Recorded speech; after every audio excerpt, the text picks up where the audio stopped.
É isso aí, meu irmão, minha irmã, você que está conosco aqui na Conexão Viva, a rádio que nos mantém conectados ao Senhor. Agora são exatamente 19 horas e 28 minutos, 30 de setembro, o último dia do mês de setembro de 2025. Estamos na nossa programação Bate-Papo Teológico, que começamos todos os dias, de segunda a sexta, a partir das 19 horas.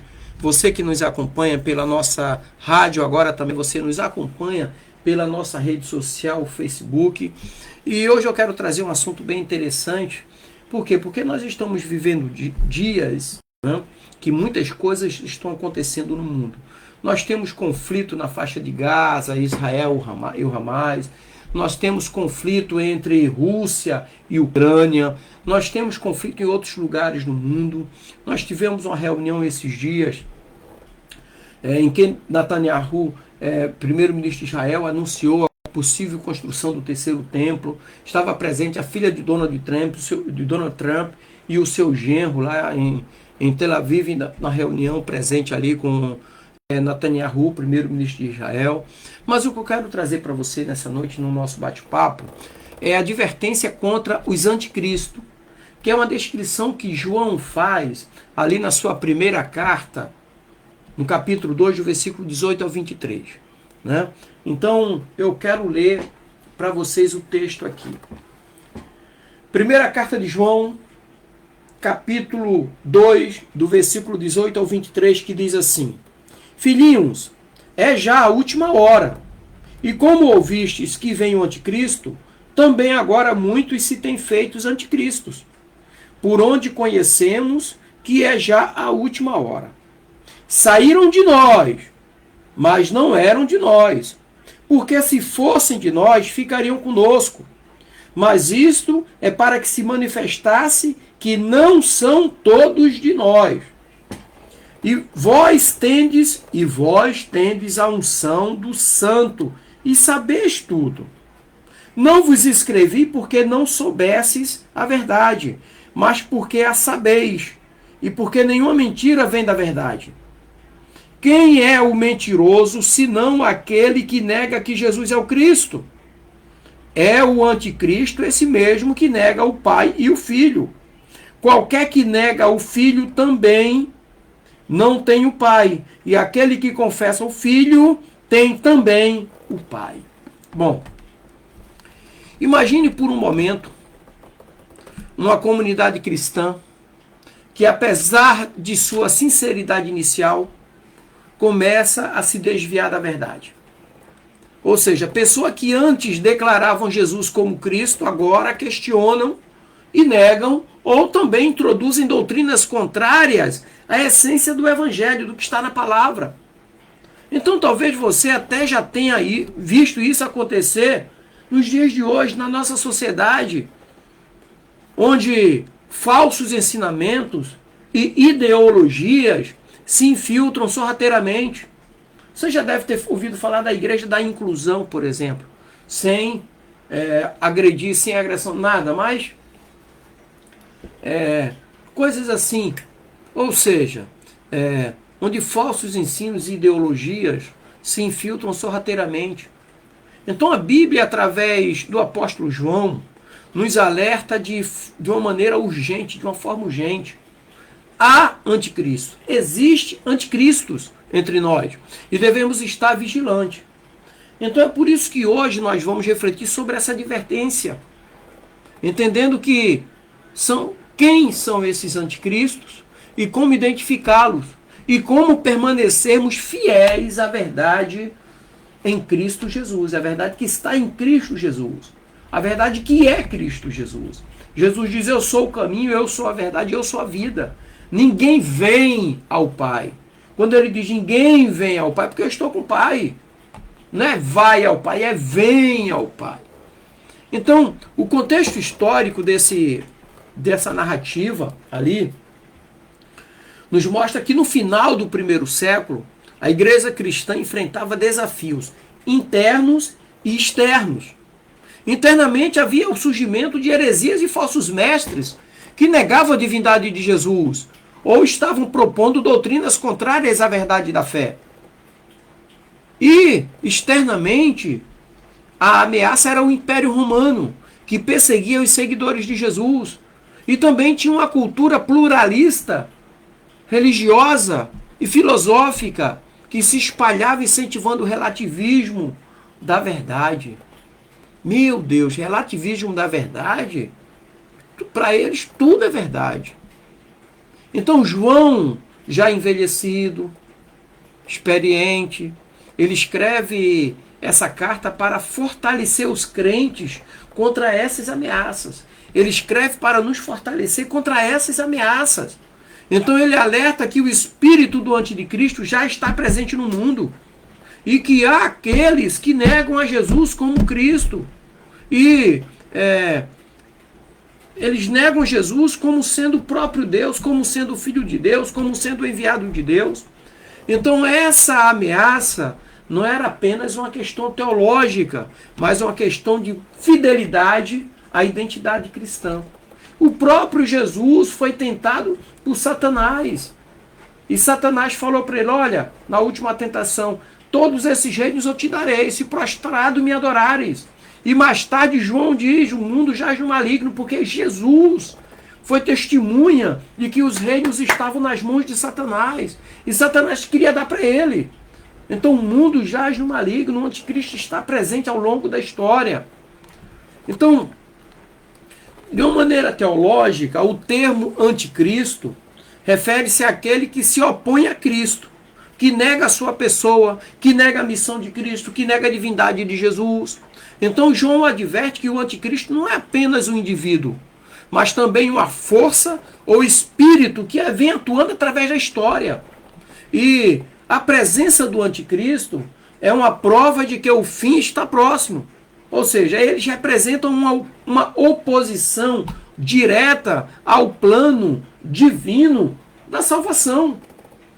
A negação de Jesus como Cristo, como Messias, como Filho de Deus, é a essência do anticristo. Então é importante notar que essa negação não é apenas uma dúvida intelectual, mas é uma rejeição ativa sobre a pessoa de Jesus, que compromete a fé cristã verdadeira, a fé genuína em Cristo. E além disso, o espírito do anticristo, ele busca enganar e desviar os fiéis da verdade revelada. Qual é a verdade revelada? Jesus. Deus se revelou em Cristo. Sabe? Então, quando nós lemos esse texto, que acabamos de ler aqui, João capítulo 2, primeira carta de João capítulo 2, versículo 18 ao 23, ali tem algumas frases-chave. Por exemplo, última hora.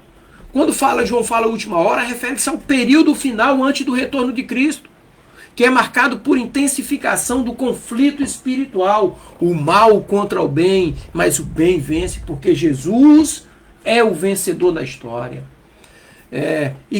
O anticristo, literalmente, significa opositores a Cristo. Então, João usa aqui um artigo definido. Qual é o artigo definido? O anticristo. E também ele usa o plural, os anticristos, indicando que há uma manifestação múltipla desses opositores ao longo da história da igreja. Outra frase interessante que João usa, muitos anticristos têm aparecido. Olha só. Então a presença dos falsos mestres, juntamente com as heresias que negam a Jesus, é uma evidência do cumprimento das profecias. O próprio Jesus falou em Mateus 24. E outra frase interessante é que João diz assim, saíram de nós. Isso indica que esses falsos professores, mestres, estavam na comunidade, mas não eram genuinamente parte dela. Uma saída que revela superficialidade ou falsidade de sua fé. Há muitos anos atrás, foi lá no Rio de Janeiro. Há muitos anos, eu era solteiro. Eu devia ter uns 20 anos. Né? Eu ia... acho que foi no ano de 1987. Eu congregava na Lapa, numa igreja lá, em 1987, isso mesmo. Né? Em 88 eu fiz curso de especialização, 87. Eu lembro que eu saí da igreja e passei na padaria para comprar pão.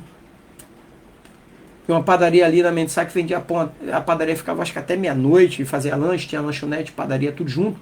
E eu comprei pão. Quando eu cheguei em casa e abri o pão, acho que tinha um pedaço de uma gilete dentro do pão. É o que João está dizendo aqui, ó. Estava conosco, mas não era um de nós. O pedaço da gilete estava dentro do pão, mas não fazia parte do pão. E se eu tivesse mastigado, eu teria me machucado, me ferido. É o que esses falsos ensinos fazem. Nos ferem espiritualmente, nos machucam espiritualmente. Mas, João também diz, unção do santo. É uma referência à presença do Espírito Santo que capacita os crentes a discernir o que é verdade e o que é mentira, o que vem de Deus e o que vem de Satanás, o que vem do diabo. Ninguém vos engane, João também usa essa frase. Ou seja, João enfatiza o papel do Espírito Santo na proteção contra falsos ensinamentos. E João usa uma palavra ainda pesada, que é mentira, pseudos do grego. Ou seja, toda doutrina contrária à verdade de Jesus é mentira. E Paulo ainda diz, pode vir até um anjo pregando, mas que não, se pregar uma doutrina que não seja essa da palavra, seja anátema, seja maldita.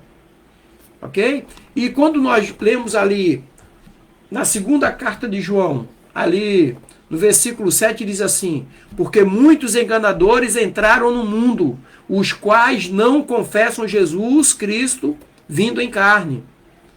Ou seja, Deus, o Deus homem, a perfeição divina e a perfeição humana. Ou seja, reforça que o Espírito Santo nega Jesus como um homem e como filho de Deus.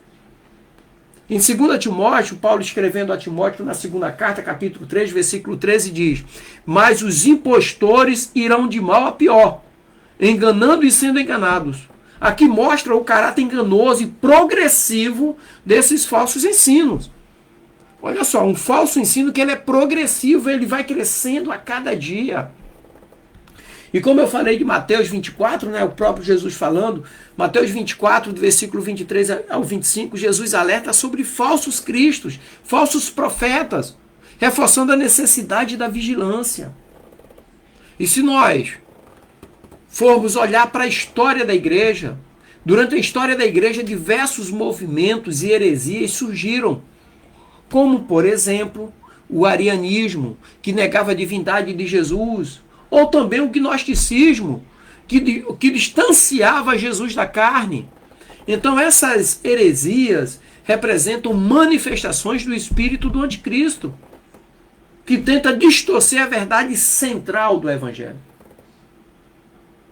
E João diz lá no evangelho dele, no evangelho de 2 João, capítulo 1, versículo 1 diante, diz, no princípio era o verbo, e o verbo era Deus. Todas as coisas que vieram a acontecer foram acontecer por intermédio dele. E sem ele nada do que foi feito se fez. E o verbo se fez carne e habitou entre nós. Jesus. Outro exemplo mais recente na história da igreja é um movimento das seitas que negam a divindade de Jesus ou substitui a fé cristã por ensinos humanistas. Então isso nos mostra que cada uma dessas é uma tentativa de desviar as pessoas da verdade, semelhante ao que o apóstolo João nos alertou lá no primeiro século. E João destaca que, apesar dessas ameaças, os crentes têm a unção do Espírito Santo, que os capacita a conhecer a verdade. Jesus é a verdade suprema e o Espírito nos guia à verdade plena. Olha só, Jesus é a verdade suprema, mas o Espírito Santo nos guia à verdade plena. O Espírito Santo nos mantém íntegro, nos mantém firme na verdade, no caminho, que é Cristo Jesus. A Bíblia diz que ninguém diz que Jesus é Senhor se não for pelo Espírito. Por isso que o Espírito nos guia à verdade plena, porque Ele em nós nos torna firmes na fé. Então a verdadeira essência de Cristo é revelada na sua encarnação, morte e ressurreição. Então nosso papel é permanecer nele, alimentando a nossa fé com a palavra, com a oração e com a comunhão. Agora, pastor Dimas, como é que nós colocamos isso tudo que o senhor está falando de uma maneira prática no nosso dia a dia? Primeiro ponto, Vigilância constante. Ou seja, assim como João advertiu, devemos estar atentos às doutrinas e ensinos que contradizem a Cristo, que contradizem a verdade do Evangelho. Segundo ponto é o discernimento espiritual. Precisamos cultivar a unção do Espírito Santo. É essa unção que nos ajuda a distinguir a verdade da mentira. O que é verdade, o que é mentira? Jesus diz assim, buscai nas Escrituras e julgaste ter nela a vida eterna. Porque julgaste ter nela a vida eterna. Mas é ela mesma que testifica de mim. Sabe? A fidelidade da palavra. Meu Deus, não nos deixemos enganar por ensinos humanos ou falsos. Precisamos nos manter firme à nossa confissão de Jesus como Cristo. Fidelidade à palavra. O salmista diz assim, a tua palavra eu guardei no meu coração para não pecar contra ti. O salmista diz assim, lâmpada para os meus pés é a tua palavra e luz para os meus caminhos. Jesus orando ao Pai, em João, no capítulo 17, versículo 17, Jesus diz assim, Pai, santifica-os na verdade, a tua palavra é a verdade. Então, precisamos vivenciar a fidelidade à palavra. Quarto ponto, compromisso com a missão que Deus nos deu. Então, como membros do corpo de Cristo, como membros da igreja, temos o dever de anunciar a verdade de Cristo e alertar sobre falsos ensinos. É o que nós estamos fazendo, por exemplo. E, por último, viver com esperança escatológica. O que é isso? Sabendo que o Espírito Santo nos prepara para a volta de Cristo. E tendo plena certeza que o mal será derrotado, que o bem vencerá. Jesus é o vencedor da história. Jesus é o vencedor. Então eu quero concluir aqui dizendo que a luta contra os anticristos não é apenas uma questão de teoria, mas é a fidelidade prática a Jesus Cristo. Então nós precisamos estar vigilantes, firmes na palavra e cheios do Espírito Santo, para não sermos enganados. Amém, queridos? Deus abençoe, graça e paz. Chegando para nós